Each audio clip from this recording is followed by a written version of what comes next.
Hello दोस्तों, नमस्कार। मैं शोभित निगम एक बार फिर आपके अपने यूट्यूब चैनल नाथ स्टडी पे आपका स्वागत करता हूं। और हम लेकर के आए हैं हिंदी के कुछ 50 प्रश्न जो आपके उत्तर प्रदेश पुलिस में बहुत ही महत्वपूर्ण और बहुत ही उपयोगी होगा। ठीक है, इस वीडियो को देखिए और इसको समझिए कि आपके लिए बहुत ही महत्वपूर्ण है। ठीक है, अब क्वेश्चन पे आते हैं हम लोग। दिया गया है पहला क्वेश्चन आपके, किस पत्र का प्रयोग परिवार की कुशल क्षेम पूछने, निमंत्रण देने, सलाह अथवा खेद प्रकट करने के साथ साथ मन की बात अभिव्यक्त करने हेतु किया जाता है? तो ये होता है आपका ऑप्शन दिया गया व्यक्तिगत पत्र, औपचारिक पत्र, प्रार्थना पत्र और शिकायत पत्र। ठीक है, देखिए परिवार के लोग जब कुशल या निमंत्रण, सलाह या खेद किसी भी बात के लिए परिवार से संबंधित होता है, वो व्यक्तिगत पत्र की श्रेणी के अंतर्गत आता है और आपका आंसर हो जाएगा ए। अगला दिया गया अनौपचारिक पत्र का एक प्रकार है, तो अनौपचारिक पत्र का एक प्रकार है दिया गया बधाई पत्र, सद्भावना पत्र, निमंत्रण पत्र होता है सभी। ठीक है, अनौपचारिक पत्र में ये सब आते हैं। अगला क्वेश्चन है, मुख्य बिजली के बल्बों के आर्डर को निरस्त्रीकरण की सूचना देते हुए किसे पत्र लिखेंगे? तो संभरक को, उपलब्धता विभाग को, बल्ब विभाग को, अध्यक्ष महोदय को। तो संभरक विभाग को देते हैं। ठीक है, बल्ब ऐसा कोई विभाग नहीं होता है, तो क्या होगा? संभरक विभाग। स्वध्वनि का उच्चारण स्थान बताइए, तो स्वध्वनि का उच्चारण स्थान होता है तालु। इसको पढ़ने के लिए सबसे आसान तरीका है कि स को तालु ही आप पढ़ेंगे, सतालु पढ़ेंगे। ठीक है, याद करने का तरीका ये। निम्नलिखित में से शुद्ध वर्तनी वाला शब्द कौन सा है? तो शुद्ध वर्तनी वाला शब्द है आपका, देखिए कमुदनी, कमुदनी। ठीक है, ये नहीं होता है, कमुदनी होता है। ठीक है, अब कमुदनी में देखना है कि कौन सी मात्रा है। देखिए तीनों में कमुदनी है, लेकिन बी में भी है, सी में भी और डी में भी है। अब बी में देखिए, बी में दोनों कमुदनी दिया है और सी वाले में कमुदनी दिया है, यानी कि सी में जो बड़ा ऊ है, बड़ा ऊ नहीं रहेगा, यानी कि ऑप्शन नंबर ये नहीं होगा, 5 नहीं, ए नहीं होगा, सी नहीं होगा, टी नहीं होगा। आपका आंसर हो जाएगा बी। ठीक है, आपका राइट आंसर हो जाएगा बी। अगला क्वेश्चन है छठा, शुद्ध वर्तनी कौन सी है? तो शुद्ध वर्तनी कौन सी है? उत्तीर्ण, उत्तीर्ण, उत्तीर्ण नहीं होता है, उत्तीर्ण नहीं होता है। देखिए दिया गया तीसरा, तीसरा से पढ़ा जाएगा तो उ र ती ऋण, तो उत्तीर्ण दिया गया है। और चौथा ऑप्शन दिया गया उत्तीर्ण दिया गया है। ठीक है, तो आपका सही पढ़ने में सबसे सही क्या है? उत्तीर्ण। उत्तीर्ण क्या होता है आपका? छठवां ऑप्शन, छठवां का आ जाएगा ए, उत्तीर्ण होता है। ठीक है, अगला क्वेश्चन दिया गया है, स्वर संधि में किसका किसका मेल होता है? बहुत ही आवश्यक क्वेश्चन। स्वर संधि में किसका मेल होता है? तो स्वर की बात है तो स्वर ही मिल करके स्वर संधि का निर्माण करते हैं। ठीक है, देखिए व्यंजन में व्यंजन होता है, व्यंजन स्वर मिलकर के व्यंजन बनाते हैं, स्वर व्यंजन मिलकर व्यंजन बनाते हैं, और व्यंजन व्यंजन मिलकर के व्यंजन बनाते हैं। ठीक है, शब्दों का नहीं होता, मात्रा का नहीं होता है, स्वर में स्वर का मेल होता है। Option number A. ठीक है, अगला क्वेश्चन दिया गया ऋग्वेद का संधि विच्छेद। अब देखिए ऋग्वेद आ गया ना, इस चीज ऐसे क्वेश्चन बार बार आ रहे हैं। ठीक है, अभी मैं चौथा सेट है, चौथे सेट इस वाले सेट, पांचवा सेट है, इस वाले सेट में भी ऋग्वेद से संबंधित दिया गया है। देखिए ऋग्वेद जो दिया गया है, वेद जो दिया गया है, ये आपका व्यंजन संधि है। और व्यंजन संधि है क्योंकि ग जो है ग जो है, ग आधा दिया गया है। ठीक है, जब ग आधा दिया गया है तो ऋग्वेद देखिए इस तरह से ऋग्वेद होगा। ठीक है, ऑप्शन नंबर ए, पहला नंबर आप ये जान लीजिए कि ऑप्शन नंबर ए है। ठीक है, अब इसके बारे में समझते हैं। देखिए ग दिया गया ना, तो ऋग ग आपका क वर्ग का वर्ड है, क वर्ग का तीसरा वर्ण है। और जब किसी वर्ग के तीसरा या कोई वर्ण, ठीक है, एक वर्ग में आता है तो उसका पहला अक्षर व्यंजन संधि में जोड़ा जाता है। ठीक है, तो उसमें हो जाएगा आपका रिक। क्या होगा? आंसर हो जाएगा रिक। ठीक है, ऑप्शन नंबर ए। ग नहीं होगा, देखिए सी वाले में दिया गया है, ग पूरा दिया गया नहीं होगा। बी वाले में ऑप्शन दिया री प्लस वेद, तो रिवेद हो जाएगा।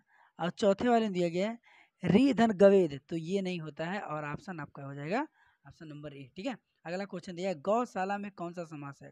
ठीक है, तो गौशाला, गौ के लिए शाला, गौशाला मतलब गौ के लिए शाला, यानी कि तत्पुरुष समास है। तत्पुरुष समास है। देखिए द्वंद्व नहीं होगा, द्वंद्व में क्या होता है?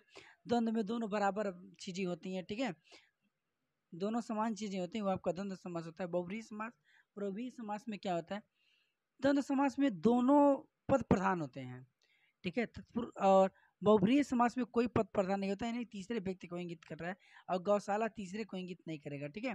द्विगु समास में संख्या से संबंधित शब्द रहते हैं, और ऐसा कुछ इसमें है नहीं, तो आपका गौशाला आपका तत्पुरुष समास हो जाएगा। लेकिन अगला दिया गया है पंचामृत में कौन सा समास है। देखिए अभी हम जैसे ही आपको कह रहे हैं कि द्विगु समास में संख्या से संबंधित रहता है, और अगला क्वेश्चन से उसी पर आ गया है कि पंचामृत में कौन सा समास है, तो पंचामृत में आपका द्विगु समास है। कौन सा समास है, द्विगु समास है। राइट आंसर हो जाएगा डी, द्विगु समास है। देखिए तत्पुरुष समास द्वितीय पद प्रधान होता है, द्वंद्व समास में दोनों पद प्रधान होता है, कर्मधारय में द्वितीय पद प्रधान होता है, और द्विगु समास में आपका दोनों द्वितीय पद प्रधान होता है, लेकिन उसमें संख्या शब्द जुड़े जाते हैं। अब देखिए अगर हम समास की बात करें, ठीक है, तो समास होते हैं आपके 6 प्रकार के, ठीक है। देखिए अव्ययी भाव होता है, द्वंद्व समास होता है, द्विगु समास होता है, कर्मधारय होता है, तत्पुरुष होता है, और बहुब्रीहि समास होता है। लेकिन अगर कहा जाए कि पद की प्रधानता के आधार पर समास कितने होते हैं, तो पद की प्रधानता के आधार पर समास के 4 होते हैं। पद की प्रधानता के आधार पर समास के कितने भेद होते हैं, 4 भेद होते हैं, ठीक है। कौन कौन से होते हैं, प्रथम पद प्रधान, द्वितीय पद प्रधान, दोनों पद प्रधान, कोई पद प्रधान नहीं। तो प्रथम पद प्रधान की बात करेगा तो अव्ययी भाव समास होता है। द्वितीय पद प्रधानता की बात करेगा तो तत्पुरुष कर्मधारय और द्विगु समास आता है, और कहेगा कोई पद प्रधान नहीं है तो उसमें बहुब्रीहि समास आता है, ठीक है। इस तरह से हम समास का वर्गीकरण और समास को हम पहचान सकते हैं, ठीक है। अगला क्वेश्चन कह रहा है कि सुनिश्चित में उपसर्ग है, ठीक है, सुनिश्चित में उपसर्ग है। देखिए सुशिक्षित, शिक्षित शब्द होता है, शिक्षित एक शब्द होता है, उसके पहले सु लगा है, यानी कि इसमें आपका हो जाएगा उपसर्ग लगा है सु। राइट आंसर हो जाएगा बी, ठीक है। अब अगला क्वेश्चन, अगला दिया गया है कि ब उपसर्ग किसमें है, ठीक है। अगला दिया गया है ब उपसर्ग किसमें है, ठीक है। तो ब उपसर्ग किसमें है, ब उपसर्ग किसमें है, तो ब उपसर्ग देखिए बदबू दिया गया है, तो बदबू नहीं होता है, बदबू अपने आप में एक शब्द है। बदौलत, दौलत के आगे ब लगा है, ठीक है, दौलत के आगे ब लगा है। ये देखिए बदनाम, बू के आगे बद लगा है, बद उपसर्ग होता है, लेकिन आपको पूछा गया ब, नाम के आगे बद लगा है, ये होता है ब, ठीक है। और बदौलत के आगे दौलत के आगे ब लगा है, केवल यही वाला उपसर्ग आपका राइट आंसर हो जाएगा, ठीक है। अगला क्वेश्चन, साहित्य में कौन सा प्रत्यय है, साहित्यिक में कौन सा प्रत्यय होता है। अब देखिए एक बात हम जानते हैं, साहित्य होता है, ठीक है। साहित्य में साहित्यिक जोड़ा गया है, यानी कि इक प्रत्यय, क्या लगा है, इक प्रत्यय। ऑप्शन नंबर ए हो जाएगा। अगला क्वेश्चन दिया गया है, निम्नलिखित में से कौन सा शब्द तत्सम नहीं है, ठीक है। देखिए निम्नलिखित में से कौन सा शब्द तत्सम नहीं है, ठीक है, निम्नलिखित में से कौन सा शब्द तत्सम नहीं है। अब इसमें इस चीज को हम समझते हैं, तत्सम शब्द नहीं है, तो देखिए किसन, कटी, कर्क और कृषकाय। तो आप कौन सा है, कटी होता है, कर्क होता है, कृषकाय होता है, किसन आपका तत्सम नहीं होता है। अगला दे रहा है कि निम्नलिखित में से कौन सा शब्द तद्भव है, ठीक है। तद्भव कौन सा शब्द है, तो तद्भव हो जाए आपका श्रृंगार दिया, देखिए दधी होता है, दही का, ठीक है। उष्ण होता है, चक्षु होता है, नैन, उसके श्रृंगार का होता है श्रृंगार, क्या होता है, श्रृंगार होता है, ठीक है। तो ये दिया गया आपका श्रृंगार, ये आपका गलत है, यानी कि आपका आंसर हो जाएगा डी, ठीक है। ये सब आपका गलत दिया गया, मतलब पूछा गया तद्भव क्या है, तो ये सब क्या है आपके, ये आपके तत्सम है, और ये श्रृंगार आपका राइट आंसर। देखिए निम्नलिखित शब्दों में से कौन सा शब्द तत्सम रूप है, तो क्षेत्र, पहले ही मिल गया, क्षेत्र आपका क्या है, तत्सम, और इसी का तद्भव होता है खेत, ठीक है। तो इसका राइट आंसर हो जाएगा आपका ए। अगला दिया गया है, अगला क्वेश्चन है, संस्कृत के वे शब्द, अगला क्वेश्चन है, संस्कृत के वे शब्द जो संस्कृत भाषा की विकास यात्रा से विकृत होकर हिंदी में पहुंचते हैं, पहुँचते हैं उन्हें क्या कहते हैं? तो उन्हें तद्भव शब्द कहते हैं। संस्कृत के शब्द तत्सम और संस्कृत से होकर हिंदी में पहुँचते हैं तो क्या कहलाते हैं? तद्भव कहलाते हैं। आपका राइट आंसर हो जाएगा पी। निम्नलिखित में से कौन सा शब्द समूहवाचक संज्ञा नहीं है? अब देखिए, मंडल समूहवाचक है, सभा समूहवाचक है, कक्षा समूहवाचक है। पिछले वाले सेट में भी आया था कक्षा, उसमें पूछा गया था इनमें से कौन सा समूहवाचक संज्ञा है, तो कक्षा उसमें राइट आंसर था। इस वाले सेट में दिया गया निम्नलिखित में से कौन सा शब्द समूहवाचक संज्ञा नहीं है? तो खेल समूहवाचक संज्ञा नहीं है। इसका राइट आंसर हो जाएगा डी। हरियाली शब्द में कौन सी संज्ञा है? हरियाली शब्द में हरियाली जातिवाचक संज्ञा नहीं होती है। देखिए, हिंदी के जो भी क्वेश्चन है आपके, ठीक है, हिंदी क्या हम कहेंगे, हिंदी और जीएस, ये दोनों जो क्वेश्चन होते हैं आपके, इन क्वेश्चन को हमें लगा करके नहीं सॉल्व करना रहता है। हमें क्या करना रहता है, हमें याद जो चीज़ें रहती हैं उन्हीं को हम पढ़ करके करते हैं, ठीक है। और एक चीज़ और होता है, जो कन्फ्यूजन होता है तो कन्फ्यूजन को दूर करने के लिए हम ऑप्शन को छांट सकते हैं, ठीक है। अब देखिए हम ऑप्शन को कैसे छांटते हैं। देखिए दिएगा हरियाली कौन सा शब्द है, तो हरियाली जातिवाचक संज्ञा। देखिए जातिवाचक, देखिए कर करके देखिए कैसा कोई जातिवाचक संज्ञा लग रहा है? नहीं। समूहवाचक संज्ञा है, समूह, हरियाली समूहवाचक संज्ञा नहीं, ठीक है। व्यक्तिवाचक संज्ञा नहीं। ये हरियाली कैसा है? हरियाली एक भाववाचक संज्ञा है। ऑप्शन नंबर हो जाएगा आपका सी, ठीक है। अब देखिए 20वां क्वेश्चन दिया गया, वह बहुत अच्छा लड़का है, रेखांकित शब्द में कौन सा सर्वनाम है? तो वह बहुत अच्छा लड़का है, रेखांकित, वह क्या है? वह एक निश्चय, एक निश्चित व्यक्ति को बता रहा है। जैसे हम लोग कहते हैं, इशारा करके कहते हैं ना, वह कुर्सी मेरी है, ठीक है, वह कुर्सी मेरी है, तो यानी कि वह किसको बता रहा है? एक निश्चित वस्तु को बता रहा है कि वह चीज़ मेरी। जैसे कह रहा है वह बहुत अच्छा लड़का है, यानी कि एक निश्चित, इशारा करके बता रहा है कि वह बहुत अच्छा लड़का है, ये निश्चित कर रहा है, ठीक है। तो ऑप्शन हो जाएगा आपका ए, ठीक है। अगला क्वेश्चन है, निम्नलिखित में से कौन सा समुदायवाचक विशेषण है? ठीक है, अब देखिए समुदायवाचक विशेषण दिया, चौगुना, चौथा, चारों और चार। अब देखिए, अगर देखा जाए तो समुदायवाचक विशेषण जो होते हैं, समुदायवाचक विशेषण 4 प्रकार के होते हैं। एक होता है आपका क्रम, एक होता है आपका आवृत्ति, ठीक है, और और देखिए चौगुना दिया गया आवृत्ति का होता है, ठीक है, चौथा दिया है क्रम का होता है, ठीक है, 4 दिया है गणना का, ठीक है। गणना होता है, क्रम होता है, आवृत्ति होता है, ठीक है, ये और होता है समुदाय, ठीक है। 4 प्रकार के होते हैं, या समूह या समुदाय कह सकते हैं, ठीक है। तो चौगुना, चौगुना आता है आवृत्ति में, जैसे कहते हैं 2 गुना, 3 गुना, 4 गुना, 5 गुना, ठीक है। तो चौगुना आपका समुदायवाचक होता है। चौथा आपका क्रम, जैसे कहते हैं ना, चौथा लड़का, पांचवा लड़का, छठवां, ठीक है, सातवां, ठीक है, कह सकते हैं चौथा घर, पांचवा घर, सातवां घर, या फिर कह सकते हैं कि चौथा व्यक्ति, पांचवा व्यक्ति, छठा व्यक्ति, ठीक है। तो ये आपका क्या होगा, ये आपका क्रम को बताता है। और 4 से 1 2 3 4 5 6 ये हम गणना करते हैं, ठीक है, गणना में आता है। तो बचा क्या आपके लिए? समुदाय। क्या बचा? चारों क्या बचा? समुदाय, समुदायवाचक विशेषण है, ठीक है। अगला क्वेश्चन, अगले क्वेश्चन की बात करते हैं। अगला क्वेश्चन दिया गया है आपका कि क्रिया चुनिए, ठीक है, क्या चुनना है? क्रिया चुनना है, क्रिया चुनना है। इसमें दिया गया है कि मेरी बहन सविता हिंदी भाषा सीखती है, ठीक है। अब देखिए, सीखना हुआ, पढ़ना हुआ, लिखना हुआ, गाना हुआ, खेलना हुआ, कूदना हुआ, जहाँ पे ना शब्द आता है और किससे है से जुड़ा रहता है, तो वो किस में आता है? वो आपका क्रिया होती है। वो क्या होती है? आपकी क्रिया होती है। तो सीखती है, तो सीखना एक क्रिया है, तो क्या होगा? Option number C. अगला क्वेश्चन दिया गया है कि वह लाचार है, ठीक है, वह लाचार है, इस वाक्य में वह लाचार है, वह लाचार है, इस वाक्य में देखिए, इसमें थोड़ा सा ये मेरा ऑप्शन छूट गया है, ठीक है, ऑप्शन छूट गया है, तो हम ऑप्शन आपको बता दे रहे हैं, इसको देख लीजिएगा आप लोग। दिया गया वह लाचार है क्योंकि वह अंधा है, इस वाक्य में कौन सा अव्यय है? ठीक है, वह लाचार है इसलिए वह अंधा है, इसमें किस वाक्य का इस वाक्य में कौन सा अव्यय है? ठीक है, तो इस वाक्य में आपका दिया गया है ऑप्शन, ऑप्शन हम बोल दे रहे हैं, परिमाणवाचक है, संबंधवाचक है, और संकेतवाचक है, और कारणवाचक है, ठीक है। तो इसका आंसर, इसका राइट आंसर हो जाएगा आपका कारणवाचक आता है। देखिए अब ऑप्शन इसमें नहीं हो पा गया, अरे छूट गया है उसमें करते समय, ठीक है। तो इसमें ऑप्शन दिया गया परिमाणवाचक, संबंधवाचक, संकेतवाचक और कारणवाचक। ठीक है, अब हम आपको बता रहे हैं।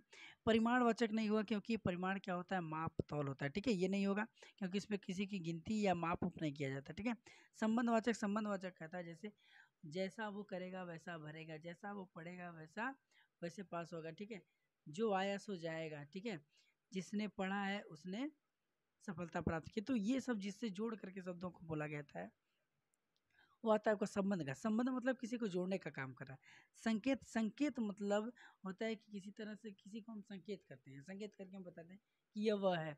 लेकिन यहाँ पे कुछ और बात कही, वह लाचार है। ठीक है, वह लाचार है क्योंकि वह अंधा है। यहाँ पे कारण को बता रहा है। क्या इसका राइट आंसर देखिए, कारण इसमें आप लोग नोट कर लीजिएगा, कारण इसमें चौथा ऑप्शन है, तो ये कारणवाचक, कारणवाचक है। ठीक है, कारणवाचक अव्यय है। अब अगला क्वेश्चन है आपका, अर्थ के आधार पर संबंधवाचक अव्यय को कितने भागों में विभक्त किया गया। अर्थ के आधार पर संबंधवाचक अव्यय को 13 भागों में विभक्त किया। कितने भागों में, 13 भागों में विभक्त। अर्थ के आधार पर संबंधवाचक अव्यय को कितने भागों में विभक्त किया गया है, तो ये आपका 13 भागों में विभक्त किया गया है। ठीक है, इसका राइट आंसर हो जाएगा ए। इसको आप लोग याद कर लीजिएगा, इसका राइट आंसर हो जाएगा आपका ए। ठीक है, इसका आंसर है आपका ए, 13 भागों में विभक्त किया है। अगला क्वेश्चन, निम्नलिखित में से कामदेव शब्द का प्रवाची शब्द कौन सा नहीं है। तो कामदेव का प्रवाची शब्द नहीं है। अब हम ऑप्शन से इसको चाहते हैं। रतिनाथ, यानी कि रति, रति उनकी पत्नी है, उनके नाथ हैं, यानी कि ये है सही है। ठीक है, कामक, कामक भी सही है। ठीक है, कामक भी सही है। अगला दिया गया कामपाल और अनंग। ठीक है, तो अनंग होता है, कामपाल नहीं होता है। इसका राइट आंसर हो जाएगा आपका बी। ठीक है, अगला क्वेश्चन है, तर्कस का प्रवाची शब्द है। तर्कस का देखिए, अब तर्कस का तर्कस होता क्या है। ठीक है, तर्कस मतलब कमान। ठीक है, जैसे कहा ना जाता है कि आपकी कमान में, आपकी तर्कस में ऐसा कोई तीर नहीं है, ठीक है, जो इस लक्ष्य को भेद सके। ठीक है, तो ऐसे कहा जाता है। तो तर्कस मतलब क्या होता है, कमान। अब देखिए तर्कस, तर्कस में हम आपको समझा दिए, तो कमान होता है।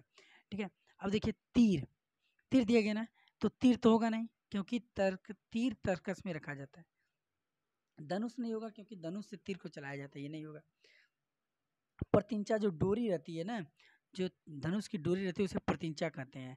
तो 3 ऑप्शन तो छट गया, बचा क्या, निसंग। ठीक है, निसंग इसका राइट आंसर होगा। ठीक है, अगला क्वेश्चन है, अगला क्वेश्चन दिया गया है कि अपेक्षा का विलोम क्या है। तो अपेक्षा का विलोम होता है उपेक्षा। ठीक है, परमार्थ का विलोम क्या होता है, परमार्थ का विलोम होता है स्वार्थ। ठीक है, उसका चचेरा, उसका चेहरा क्रोध से, उसका चेहरा को क्रोध से रहा था। क्या रहा था, निम्नलिखित रिक्त स्थान के लिए उचित शब्द बताइए। तो तब तपा रहा था, नहीं, तमतमा रहा था, जगमगा रहा था,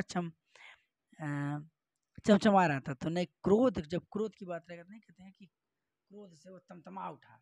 ठीक है, तो क्रोध से क्या होगा, क्रोध से तमतमा रहा था। ठीक है, राइट आंसर हो जाएगा आपका बी।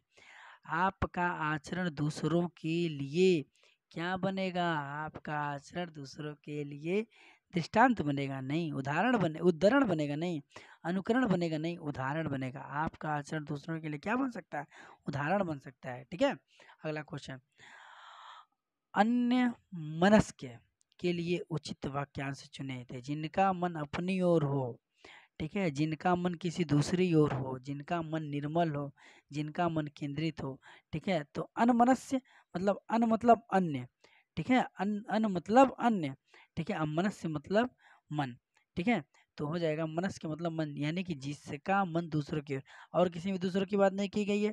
ठीक है, तो अन्य मतलब दूसरा, दूसरे की ओर, यानी कि जिसका मन किसी दूसरे की ओर हो, वो क्या कहेगा, अनमनस्य कराता है, यानी कि राइट आंसर हो जाएगा बी। अगला क्वेश्चन आपको दिया गया है, आपकी स्क्रीन पर है कि अगला क्वेश्चन है आपके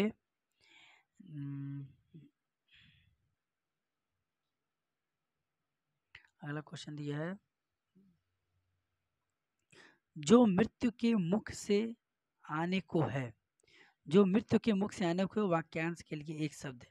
ठीक है, तो उसके लिए राइट आंसर हो जाएगा, देखिए दिया गया मृत्युंजय, ठीक है, मरणांसन, मृत्यु, मरणोन्मुख, ठीक है, तो जो मृत्यु के मुख से, मुख की बात की और किसी में कहा ही नहीं गया है, तो पहले तो यही मिल जाएगा कि मुख की बात केवल डी वाले में किया गया, तो यही इसका राइट आंसर हो जाएगा, ठीक है, आगे कुछ सोचने की जरूरत ही नहीं है। दिनों का फेर होना, अब देखिए दिनों का फेर होना मुहावरे का उचित अर्थ, अब देखिए दिया गया अजीब हालत होना, बहुत जल्दी जल्दी होना, भाग्य का चक्कर, दिन काटे न कटना, ठीक है, अब देखिए इसमें हम कह सकते हैं, जैसे कहा जाता है ना कि दिनों का फेर है, दिनों का फेर है, कहता नहीं कि दिनों दिनों का फेर है, तो दिनों दिनों का फेर मतलब क्या, भाग्य का फेर है, यानी कि भाग्य का चक्कर है, इसका राइट आंसर हो जाएगा आपका सी। नाक रगड़ना मुहावरे का अर्थ है नाक में चोट लगना, ये नाक इस शब्द का मुहावरा दिया, नाक ही जोड़ दिया तो ये होगा ही नहीं, ठीक है। इज्जत दिया गया, इज्जत देना नहीं होता है, दीनता पूर्वक प्रार्थना करता है, क्या होता है, नाक रगड़ना मतलब कहा जाता है ना कि नाक रगड़ोगे तब भी तुमको ये नहीं मिलेगा, नाक रगड़ोगे नकिया, कहा जाए कि आपने हिंदी भोजपुरी में कहा नकिया रगड़त रह जाइबा मिली नहीं, ठीक है, तो नकिया नाक रगड़ते रह जाएंगे, यानी कि दीनता पूर्वक प्रार्थना करना, इसके लिए क्या हो जाएगा आपका राइट आंसर सी हो जाएगा। अगला क्वेश्चन दिया तू डाल डाल मैं पात पात, ठीक है, अब देखिए तू डाल डाल मैं पात दिया है, लोकोक्ति का हमें क्या निकला है, निम्नलिखित उपरोक्त अर्थ निकालना है, तो देखिए खतरा उठाना नहीं होता है, आगे आगे दौड़ना नहीं होता है, पेड़ पर चढ़कर दौड़ना खेलना नहीं होता है, ठीक है, चालाकी का चालाकी से जवाब देना, कहा जाता है कि तू डाल डाल तो मैं पात पात, यानी कि तुम चालाक हो, तुझसे चालाक हम हैं, ठीक है, यानी कि चालाकी का जवाब चालाकी से देना।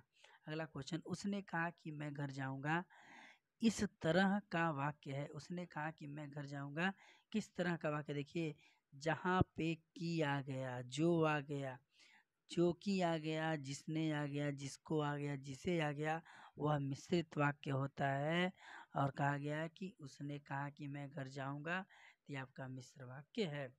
अलौकिक का शुद्ध अगला दिया गया है, सलमा घर जाती है, वाक्य है सलमा घर जाती है, एकदम सिंपल, एकदम आसान, शर्मा घर जाती है, तो सरल, एकदम आसानी से कह दिया गया है, कैसा वाक्य है, सरल वाक्य है, ठीक है। अलौकिक का शुद्ध रूप, अलौकिक नहीं होता है, अलौकिक होता है, ठीक है, अलौकुल नहीं होता, अलौकुक नहीं होता है, अलौकिक नहीं होता है, आलौकुक नहीं होता है, क्या होता है, इसका होता है शुद्ध आपका, इसके लिए शुद्ध क्या होता है आपका, शुद्ध होता है आपका,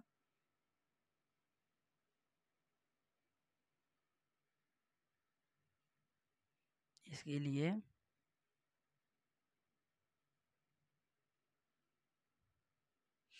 इसके लिए राइट आंसर हो जाएगा अलौकिक का अलौकिक होता है, अलौकिक नहीं होता, अलौकिक होता है। अगला है, निम्नलिखित में से कौन सा वाक्य कर्मवाच्य का उदाहरण है, ठीक है, शीला ने किताब नहीं पढ़ा, शीला से किताब नहीं पढ़ा जाता, शीला से हंसा नहीं जाता, शीला से चला नहीं जाता, शीला से हिला नहीं जाता, ठीक है। अब देखिए शीला से पढ़ा नहीं जाता, क्या नहीं पढ़ा जाता, किताब नहीं पढ़ा जाता, कापी नहीं पढ़ा जाता, ठीक है, तो इसमें देखिए पढ़ा नहीं जाता तो क्या नहीं पढ़ा जाता, किताब, और हंसने के लिए कोई कर्म आएगा नहीं, क्या हंसा है, कुछ नहीं, क्या चलता है, कुछ नहीं, क्या हिलता है, क्या हिला है, कुछ नहीं, ठीक है, तो क्या होगा, पढ़ा, पढ़ना क्या होगा, कर्मवाच्य होगा, क्या पढ़ेगा, किताब पढ़ेगा, राइट आंसर हो जाएगा ए। से विभक्ति निम्न में से किस कारक के लिए प्रयुक्त होता है, तो कर्ता ने कर्म को, करण से संप्रदान के लिए, तो करण से, ठीक है, क्या हो जाएगा इसके लिए, करण से, करण जो होता है करण से भी से होता है, और अपादान से भी से होता है, तो करण से जो से होता है, करण जो करण का कारक चिन्ह से आता है वो समासाधन के लिए आता है, ठीक है, जैसे उसने कलम से लिखा, उस वह बस से, वह गोरखपुर से दिल्ली बस से गया, ठीक है, तो बस उसका साधन हो जा रहा है, बस से जा रहा है, तो वहाँ पे अलग होने का सेंस नहीं, वो साधन का सेंस दे रहा है, इसलिए वह साधन का सेंस दे रहा है, तो आपका राइट आंसर हो जाएगा करण, करण, करण क्या होता है, से साधन के रूप में प्रयोग होता है। अगला, अन्य पुरुष एक वचन सर्वनाम का संप्रदान कारक बहुवचन रूप होगा, तो क्या होगा इसके लिए, उससे, उनके, उनसे नहीं, इसका राइट आंसर हो जाएगा उन्हें, क्या होगा इसका राइट आंसर, उन्हें, ठीक है। कौन सा एक हरिणा का स्त्रीलिंग रूप है, तो हरिणा का हरिणी, हरिणी, हरणी, हरिणी नहीं, केवल क्या होगा इसका राइट आंसर हो जाएगा हरिणी, ए। ठीक है, दिए गए शब्द से नित्य एक वचन में प्रयुक्त होने वाला शब्द नहीं है। ठीक है, नित्य एक वचन प्रयुक्त होने वाला शब्द नहीं। देखिए, जनता, पानी, आकाश तीनों एक वचन में प्रयुक्त होने वाला है। हस्ताक्षर जो है हस्ताक्षर आपका एक वचन में प्रयुक्त होने वाला शब्द नहीं है। राइट आंसर हो जाएगा आपका सी। अगला क्वेश्चन है, निम्न में से कौन सा भूतकाल का भेद नहीं है? तो भूतकाल का भेद नहीं है, संभाव्य दिया है, अपूर्ण दिया है, पूर्ण दिया है, सामान्य दिया है। ठीक है, तो इसका राइट आंसर हो जाएगा संभाव्य, क्योंकि भूतकाल के 6 होते हैं, सामान्य होते हैं, अपूर्ण होते हैं, पूर्ण होते हैं, संदिग्ध होते हैं, हेतु होते हैं। ठीक है, और ये हो गए आपके असंदिग्ध होते हैं। ठीक है, कितने होते हैं? सामान्य होता है, पूर्ण होता है, अपूर्ण होता है, 3। संदिग्ध होता है। ठीक है, और होता है आपका और हेतु होता है। ठीक है, तो ये आपके 6 भेद होते हैं, लेकिन संभाव्य नहीं होता है। यही इसका राइट आंसर है। संभाव्य किसका भेद होता है? संभाव्य आपका भेद होता है, संभाव्य होता है वर्तमान का। ठीक है, वर्तमान का भेद होता है। वर्तमान के 5 भेद होते हैं। निम्नलिखित शब्दों में निपात का उदाहरण कौन सा शब्द है? ठीक है, करीब, सक्षम, दया और बगैर। ठीक है, तो करीब एक क्या है? करीब एक निपात है। निपात क्या होता है? निपात एक अव्यय होता है। ठीक है, निपात वह शब्द होता है जो किसी वाक्य में अपना बल, अपना प्रभाव छापता है, अपना प्रभाव उसमें देता है। ठीक है, तो वो आपका निपात शब्द कहलाता है। और निपात की अगर बात किया जाए तो कुल निपात 9 होते हैं। ठीक है, कुल कितने निपात होते हैं? 9 होते हैं। उदाहरण के लिए दिखा जाए, जैसे ही, केवल, मात्र, भी, तब। ठीक है, ये सब क्या होते हैं? तक। ये सब क्या होते हैं? ये सबके निपात होते हैं। ठीक है, अब अगला क्वेश्चन दिया गया है,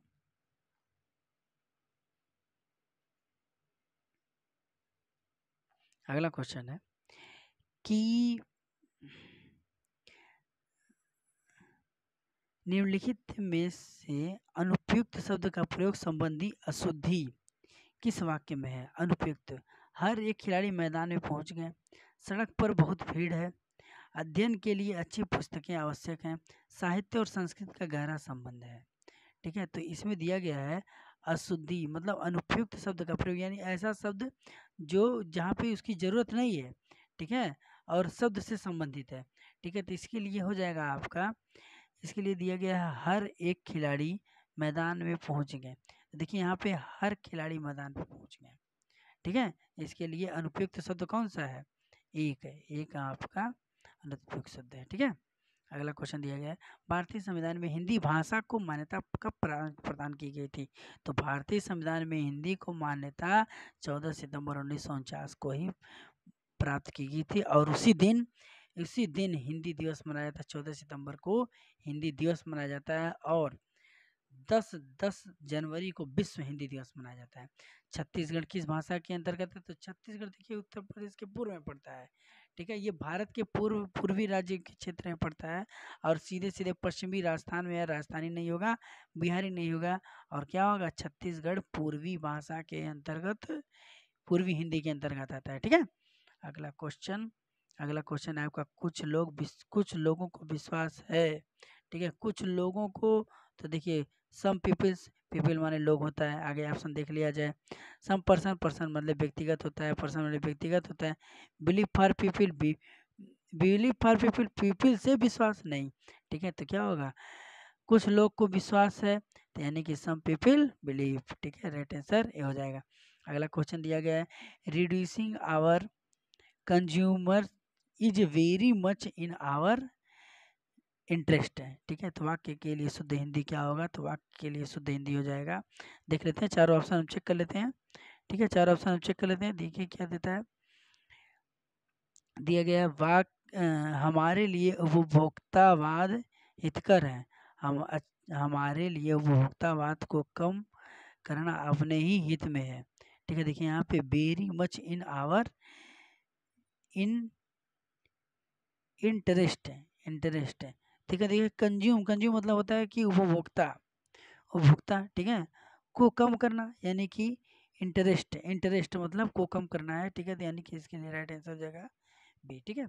ये आपके 50 क्वेश्चन थे, ठीक है। इस वीडियो को ध्यान से देखिएगा, ठीक है। और मकसद मेरा ये है कि इस वीडियो को कराने का मेन मकसद ये है कि आप लोग वीडियो को देखें, ठीक है, और देखने के बाद आप हमेशा दिमाग में ये रखें कि अगर हिंदी आपके 50 क्वेश्चन या आपके यूपीपी के एग्ज़ाम में जो भी क्वेश्चन आते हैं, ठीक है, तो वो आपके देखिए हिंदी आसान सब्जेक्ट है।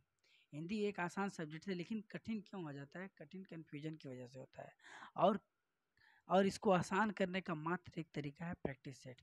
एक सेट हम आपको करा रहे हैं 50 क्वेश्चन का, ठीक है, और एक प्रयास आप घर पर करिए। दोनों लोग मिल करके करते हैं और एक बेहतर स्कोर गेन कर सकते हैं, ठीक है। धन्यवाद।